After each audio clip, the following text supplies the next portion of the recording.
बांग्लादेश में सत्ता परिवर्तन हो चुका है। चुनाव के बाद अब नई सरकार का गठन होने जा रहा है। बीएनपी पार्टी अध्यक्ष तारिक रहमान जो हैं अब देश के नए प्रधानमंत्री होंगे। उनका प्रधानमंत्री का पद संभालना भारत पर क्या कुछ प्रभाव डालने वाला है, भारत बांग्लादेश संबंधों पर इसका क्या कुछ असर पड़ने वाला है और इसके क्या कुछ दूरगामी परिणाम हमको अब आगे पनपते हुए दिखाई देंगे। दूरगामी परिणाम शब्द मैंने इसलिए इस्तेमाल किया है क्योंकि पिछले 1.5 सालों में जो कुछ बांग्लादेश में होता हुआ दिखाई दिया है उसने कहीं ना कहीं भारत के साथ बांग्लादेश के संबंधों को हाशिए पर ला दिया है। क्या ये विचार करना चाहिए, क्या हम सोच सकते हैं कि भारत और बांग्लादेश के संबंध इस नई सरकार के गठन के साथ वापस पटरी पर आ पाएंगे या फिर ये और ज्यादा स्पॉइल होने की दिशा में आगे बढ़ने वाले हैं? इन तमाम पहलुओं पर बातचीत करने के लिए हमारे साथ मौजूद हैं इस समय सतीश कुमार साहब, अंतर्राष्ट्रीय मामलों के विशेषज्ञ हैं। सर, स्वागत है आपका। बांग्लादेश में तारिक रहमान की सरकार के गठन को सर आप किस तरीके से देखते हैं? भारत के परिप्रेक्ष्य में क्या कुछ होने वाला है? देखिए, निश्चित रूप से ये दोनों खुशी का भी मौका है और चिंता का भी विषय है जी। पहले मैं खुशी का मौका को जाहिर करना चाहूंगा क्योंकि इलेक्शंस जरूरी था जी। और पिछले तकरीबन 2 सालों से 2024 से जिस तरीके का क्रैकडाउन के बाद से स्टूडेंट प्रोटेस्ट शुरू हुआ, जिसे जेनजी मूवमेंट के रूप में देखते हैं, और भारत विरोधी गतिविधियां पिछले 1.5 सालों में यूनिस के कार्यकाल में बड़ी ही मजबूती से दिखाई दी। भारत विरोधी गतिविधियां पाकिस्तान के साथ हो या अन्य चीन को साथ में लाने की बात हो, तो वो रिफ्लेक्ट हुआ। तो उसकी जगह पर एक चयनित सरकार आई। ये एक खुशी की बात है कि भारत निश्चित रूप से हर पड़ोसी देशों में लोकतांत्रिक व्यवस्था को मजबूत करने की कवायद शुरू से रचता आ रहा है, वही सोचता है, हमारी विदेश नीति का हिस्सा है। चिंता का विषय इसलिए है कि बीएनपी का पूरी का कार्यकाल अगर 2001 से 2006 के बीच का देखें तो उस समय भी कई भारत विरोधी गतिविधियां, विशेषकर भारत के नॉर्थ ईस्ट में इंसर्जेंसी को बढ़ावा देने का काम किया गया और पाकिस्तान के पक्ष में कई नीतियां बीएनपी के द्वारा, बेगम खालिदा जिया के द्वारा अपनाई गई और भारत को एक अपना, एक तरीके से कहते कि विरोधाभासी प्रतिद्वंदी के रूप में सहयोगिता, जो सहयोग चाहिए था, वो उभर कर सामने नहीं आया। शेख हसीना के कार्यकाल 15 सालों का कार्यकाल हुआ, उसमें बहुत सारी अच्छी बातें भी हुई, लेकिन ठीक है, वो उनके देश का मसला है। चुनाव में शेख हसीना भारत में रह रही हैं और उन पर इन एब्सेंसिया डेथ सेंटेंस कोर्ट के द्वारा दिया गया, जिसे भारत बहुत अच्छे शब्दों में नहीं लेता, बहुत अच्छे लफ्जों में नहीं लेता, और उसकी अनुपस्थिति में शेख हसीना की पार्टी को, जो अवामी लीग है, उसे प्रतिबंधित कर दिया गया। वो अलग बात है कि शेख हसीना ने कहा कि मैं अब इस चुनाव का बहिष्कार करती हूं, तो दोनों के अलग अलग पक्ष हैं। तो शेख हसीना की पार्टी का चुनाव में शामिल नहीं होना वहां की लोकतांत्रिक व्यवस्था के लिए संपूर्ण नहीं माना जा सकता है, क्योंकि बड़ी तादाद है और पिछले 3 इलेक्शन से शेख हसीना चुनाव जीतते आ रही थी। तो ये एक लड़ाई, लेकिन खुशी इस बात की भी है कि जमात की जो पॉलिटिक्स थी, जो अलगाववाद और आतंकवाद को बढ़ावा देने वाली पार्टी थी, वो पूरी तरह से परास्त हो गई, करीब 30 या 34 सीटों पर आकर अटक गई। तो वहां की जनता ने यह महसूस किया कि भारत के साथ भारत विरोधी गतिविधियों को अंजाम देकर यहाँ पर कोई भी पार्टी सत्ता में नहीं रह सकती है। ये भी एक मैसेज इस इलेक्शन के द्वारा देखा जा सकता है। तो दोनों बातें हैं, खुशी की बात भी है और थोड़ा चिंता की भी बात है कि बीएनपी के जो यंग लीडर हैं, बेगम खालिदा जिया के बेटे हैं, 17 सालों से वनवास काट रहे थे, लंदन में थे, और बांग्लादेश की पार्टी पर, वहां की जनता पर उनकी कितनी पकड़ है, क्योंकि जेनजी मूवमेंट 15 से 29 साल के तकरीबन 30% आबादी के लोग वहां पर हैं। कितना मनाने में, कितना संभालने में वो सफल होते हैं, ये एक बहुत बड़ी चुनौती है यंग लीडर के सामने। बिल्कुल सर, यहाँ पर चिंता और जो लगातार जो बातें यहाँ पर उठ रही हैं वो बातें कुछ इस तरह से हैं कि पिछले जो है एक सवा साल की जो गतिविधियां बांग्लादेश में होते हुए दिखाई दी हैं और जो भारत विरोधी प्रोपेगेंडा वहाँ पर फैलता हुआ दिखाई दिया है, तो क्या हम यहाँ पर इस पॉइंट पर आकर ये कह सकते हैं कि अब तारिक रहमान की सरकार के गठन के बाद वापस भारत और बांग्लादेश के वो संबंध बहाल हो पाएंगे जैसे जो है पहले हुआ करता था, या फिर इसमें कुछ खास जो है कुछ आपको लगता है कि नहीं ये चीजें अब बहुत चुनौतीपूर्ण रहेंगी भारत के लिए भी और उधर बांग्लादेश के नजरिए से भी? हमें लगता है कि होना चाहिए। हमारे प्रधानमंत्री ने चयनित होने के बाद उन्हें बधाई भी दी, बधाई अमेरिका और चीन ने भी दी। तो अच्छे शब्दों में उन्होंने भारत के प्रधानमंत्री को आने की न्योता भी दिया। तो ये एक जो डिप्लोमेटिक जो रिचुअल होता है उसे बखूबी पूरा किया गया। लेकिन बात इसके आगे है, बात आगे इसके ये है कि कई महत्वपूर्ण चुनौतियां हैं और सबसे महत्वपूर्ण चुनौती शेख हसीना के एक्स्ट्राडिशन को लेकर होगी, क्योंकि चयनित पार्टी ने अपनी विदेश नीति में एक शब्द जोड़ा है कि बांग्लादेश फर्स्ट, यानी हम जो बैलेंसिंग एक्ट के द्वारा हिस्टोरिकल कल्चरल टाइज को बढ़ाने की बात पिछले 15 सालों में शेख हसीना के कार्यकाल में की जाती थी, उससे हटकर बैलेंसिंग का मतलब है कि चीन को आगे लाने की कोशिश होगी।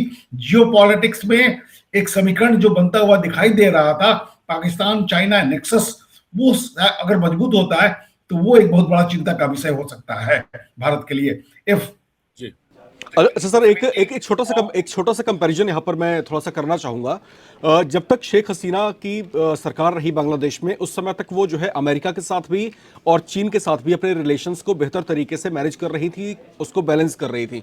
साथ ही साथ भारत के साथ भी जो है बांग्लादेश के रिश्ते उस समय बेहद अच्छे थे। इसके बाद जब अंतरिम सरकार बनती है वहां पर मोहम्मद यूनुस की, तो वहां पर जो है कहीं ना कहीं भारत विरोधी सुर किस तरीके से उठते हुए दिखाई दिए, भारत बांग्लादेश के जो संबंध किस तरीके से खराब होते हुए दिखाई दिए। उसके बाद वो बांग्लादेश जो चीन का जो है बेहद करीबी खुद को बताता रहा है, वो अचानक से जो है उसकी नजदीकी अमेरिका के साथ बढ़ने लग जाती है। अब यहां पर नई सरकार जब तारिक रहमान की गठन होने जा रही है, तो क्योंकि अब अमेरिका और चाइना आपस में राइवल भी हैं सर, दोनों के साथ तो आप बेहतर रिलेशन कैसे रख पाएंगे, एक बड़ी जो है चुनौतीपूर्ण बात रहेगी। तो अब तारिक रहमान के सामने जो है किस तरीके की चुनौती होगी चाइना को बैलेंस करने की, अमेरिका को बैलेंस करने की और भारत के साथ रिश्तों को भी सुधारने की? ये जो ताना बाना है, थोड़ा सा इस पर प्रकाश डालें। बिल्कुल, देखिए तारिक रहमान पिछले 17 सालों से बांग्लादेश से अलग रह रहे थे। वहां की जमीनी सच्चाई को, वहां की राजनीति को, जो जेनजी मूवमेंट हुआ, उनके सेंटिमेंट्स को कितना समझते हैं हम नहीं जानते हैं, लेकिन निश्चित रूप से 17 सालों में आप विदेश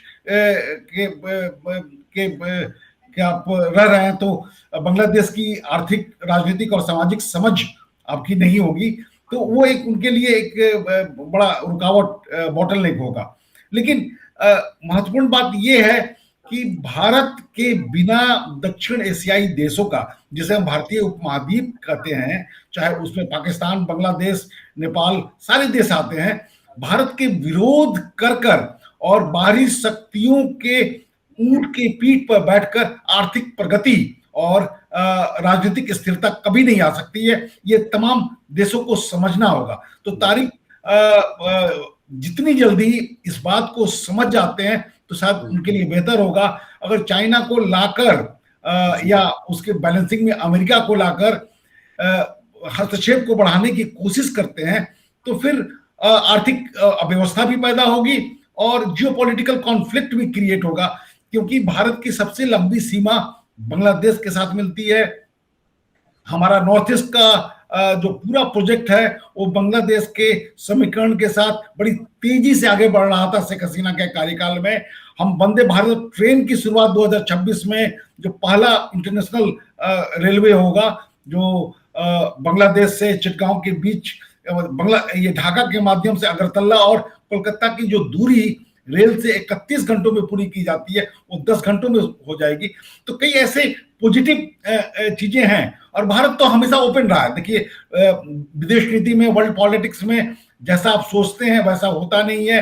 दुनिया के कई प्लेयर्स उसमें सहभागी होते हैं। ये चेस के गेम की तरह है, तो हम जो चाहें वैसा जरूरी नहीं कि हो। तो भारत निश्चित रूप से बीएनपी के साथ वो सारे समीकरण को बनाने की कोशिश करेगा, लेकिन उसमें तारिक अनवर मतलब जो नए यंग प्रधानमंत्री हैं बांग्लादेश के, उनको भी समझना होगा, तारिक रहमान को समझना होगा कि भारत की वजूद विदेश नीति के मंत्र को अगर वो समझ सकते हैं, इस जियो पॉलिटिक्स को, जियो इकोनॉमिक्स को समझ सकते हैं और भारत और बांग्लादेश के सांस्कृतिक स्वरूप को समझ सकते हैं, लोगों की भावनाओं को समझ सकते हैं, माइनॉरिटी कम्युनिटी जो बांग्लादेश में त्रस्त है उन बातों को समझ सकते हैं, तो हमें लगता है कि एक रिलेशन निश्चित रूप से नए मुकाम पर पहुंचेगा। भारत के लिए बांग्लादेश बहुत महत्वपूर्ण है और बांग्लादेश की पूरी आर्थिक व्यवस्था भारत पर निर्भर है। अगर प्याज हम बंद कर दें तो वहां पर दंगे हो जाते हैं, ये स्थिति है। अगर पेट्रोल और डीजल हम थोड़ा देर के लिए रोक दें, अदानी ग्रुप वहां कम कर दे, तो वहां पर रेलगाड़ियों से लेकर मोटर गाड़ियां बंद हो जाती हैं। तो इस तरीके के डिपेंडेंस के बाद भारत विरोधी गतिविधियों को कोई भी सरकार अगर अंजाम देती है तो उस देश के लिए हित में नहीं है। सर, ये क्या इसको समझ की कमी कहा जाए कि भाई बांग्लादेश की जब डिपेंडेंसी इतनी ज़्यादा है हिंदुस्तान के ऊपर, और क्योंकि भारत की तो पॉलिसी भी रही है कि नेबर्स फर्स्ट, अगर हमारे नेबर्स किसी संकट में हैं, किसी मुश्किल की घड़ी में है, तो भारत की तो पॉलिसी है कि हम अपने नेबर्स को पहले जो है सर्व करते हैं। तो ऐसी स्थिति में भारत के साथ में बिगाड़ करना, वो एडवर्स इम्पैक्ट्स जो है हमने पढ़ते हुए देखे। अब यहाँ पर जो है शपथ ग्रहण समारोह से पहले जो है तारिक अनवर की तरफ से जो है एक बड़ा बयान आया है सर, सॉरी माफ कीजिएगा, तारिक रहमान की तरफ से एक बड़ा स्टेटमेंट आया है। तारिक रहमान ने कहा है कि हमें जो है एक दूसरे की चिंताओं को समझना होगा और फिर जो है इसके निराकरण के लिए साथ में मिलकर काम करने की भी हमको जरूरत पड़ेगी। तो इस तरह का बयान जो है इन्होंने हिंदुस्तान को लेकर के दिया है, तो उनके इस बयान के क्या कुछ मायने निकाले जाने चाहिए? बिल्कुल, ये पॉजिटिव अभिव्यक्ति है और ऐसा होना ही चाहिए। भारत के लिए ये दरवाजा हमेशा खुला है। हमारी जो शर्तें या चिंता भी है कि आप दक्षिण एशिया में या अपने देश में बाहरी शक्तियों को लाकर आप अपना विकास नहीं कर सकते हैं, और ये सिद्ध सिद्धांत है। चाहे वो श्रीलंका हो, श्रीलंका में अमेरिका बहुत रुचि लेता था, आज भी लेता है, और वो शीत युद्ध के कार्यकाल में हम देखे कि वो अपना 7वां बेड़ा वहां भेजना चाहता था और पीस कीपिंग फोर्स जो भारत ने भेजा था वो उस समय लाना चाहता था। तो कोई भी छोटा देश अगर रूस को, अमेरिका को, चीन को लाकर अपनी व्यवस्था को बनाने की कोशिश करता है तो भारत के लिए, उस देश के लिए भी अच्छा नहीं है और भारत भी उसको बर्दाश्त नहीं करेगा। तो ये बात रहमान साहब को सोचनी होगी कि किस हद तक व्यापारिक समीकरण अलग बात है, लेकिन आप व्यापारिक समीकरण के तहत चीन के पोर्ट को चिटगांव तक बुलाते हैं, ढाका पोर्ट तक बुलाते हैं और वहां पर मिलिट्री साजो सामान की व्यवस्था होती है, तब बड़ी दिक्कत होगी।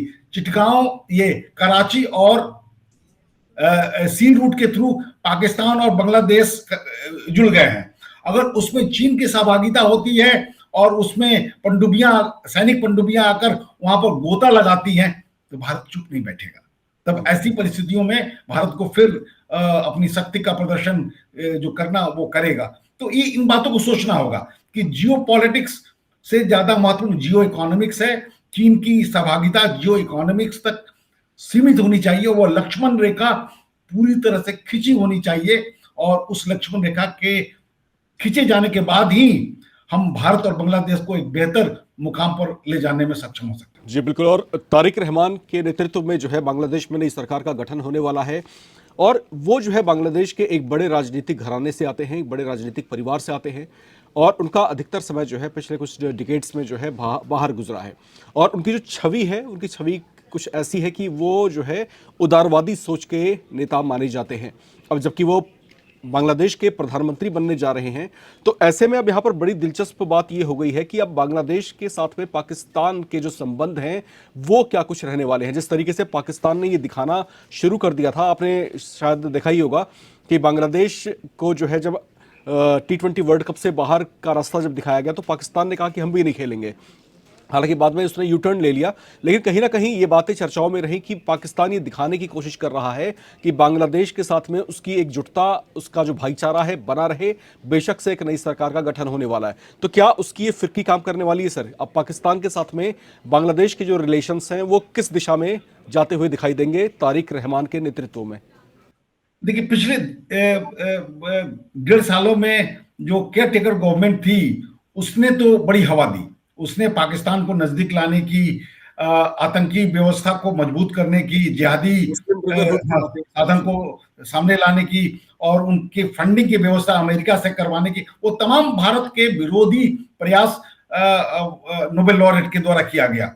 लेकिन ये अच्छी बात है कि ये जो प्रयोग था वो इस चुनाव के द्वारा ध्वस्त हो गया और जमात पूरी तरह से फेल हो गई और बीएनपी सत्ता में आया। बीएनपी की आइडियोलॉजिकल हम ये मान सकते हैं कि राष्ट्रवादी राइटिस्ट पार्टी है, दोनों का मिश्रण है। इस पर भी जमात का प्रभाव, जमात के साथ इसकी मिलीभगत 2001 के इलेक्शन में भी हुई थी।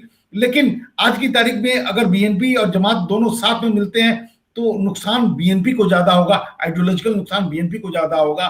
तो ये हमको लगता है कि ये समीकरण बीएनपी के यंग प्राइम मिनिस्टर को मालूम है, उनको उसी रास्ते पर चलना है। समय बताएगा, अभी कहना बहुत जल्दीबाजी होगी कि कितना हद तक वो पाकिस्तान को दरकिनार करने में या पाकिस्तान से दूरी बनाने में सफल होते हैं, चीन के प्रभाव को किस तरीके से वो टैकल करते हैं, अमेरिकी प्रभाव को भी कितना बैलेंस करते हैं और भारत को कितना महत्व देते हैं, वो समय बताएगा।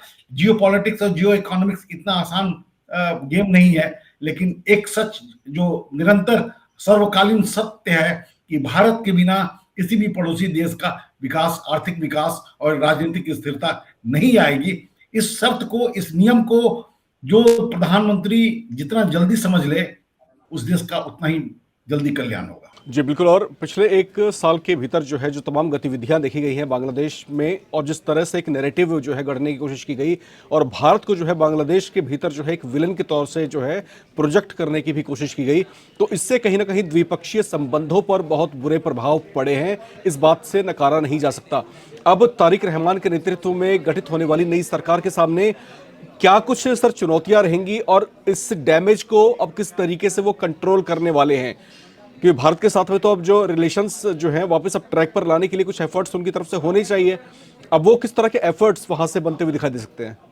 देखिए, 3-4 मुद्दे निश्चित रूप से सामने आएंगे। पहला तो एक्स्ट्राडिशन ट्रीटी का है कि शेख हसीना को वो बांग्लादेश बुलाने की कोशिश करेंगे, फिर वहां पर उनका ट्रायल होगा। भारत किस तरीके से राजी होता है उनकी सुरक्षा और नियमों के तहत, न्याय के तहत अगर बातें होती हैं तो निश्चित रूप से बातें आगे बढ़ सकती हैं। फिर दूसरा, गंगा जल बंटवारा का 10 साल के बाद मुआयना होना है, यानी 2026 दिसंबर में इस पर फिर से विवेचना होगी।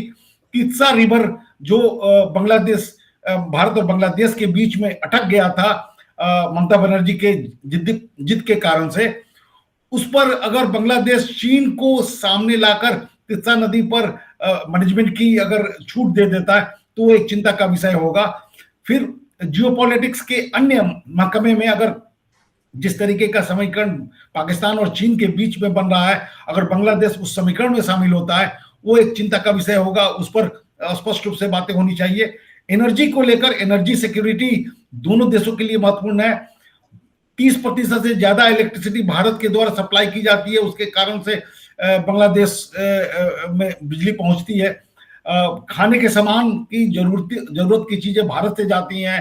तमाम ऐसे व्यापारिक समीकरण हैं जो बांग्लादेश की समृद्धि, विकास भारत पर टिका हुआ है। तो ये बहुत सारे ऐसे आयाम हैं जो पिछले 1.5 सालों से बहुत ही तंग हालत में थे वहां की अस्थिरता के कारण से, तो उनको दुरुस्त किया जाना। आर्थिक विकास बांग्लादेश का ठप पड़ गया था पिछले 1.5 सालों में, उसे तेजी से आगे बढ़ाना हमें लगता है कि नए प्रधानमंत्री की प्राथमिकता होगी और उस प्राथमिकता में भारत उनके साथ खड़ा होगा अगर वो सही कदम से, सही रास्ते से चलने की कोशिश करते हैं। सर, एक चलते चलते एक अंतिम सवाल आपसे और रहेगा रिलेशंस को लेकर के। अब बांग्लादेश के साथ में चीन के रिलेशन किस दिशा में रहेंगे, बांग्लादेश के संबंध अमेरिका के साथ किस दिशा में जाएंगे और बांग्लादेश के संबंध जो है भारत के साथ क्या कुछ नया रूप लेते हुए दिखाई देंगे? एक छोटा सा रिएक्शन इस पर। बिल्कुल, देखिए चीन तो लगातार कोशिश कर रहा है, स्टिक ऑफ पल्स की उसकी नीति स्पष्ट थी। भारत उभरती हुई शक्ति है, लेकिन हम निश्चित रूप से चीन बड़ी शक्ति है, तो चीन भारत को दक्षिण एशियाई में घेर कर रखना चाहता है, तो बांग्लादेश का उसका प्रयोग करेगा। तीस्ता नदी का मैनेजमेंट अपने हाथों में लेना चाहता है। ओबीआर के तहत बांग्लादेश को मिलिट्री सप्लाई की कोशिश कर रहा है।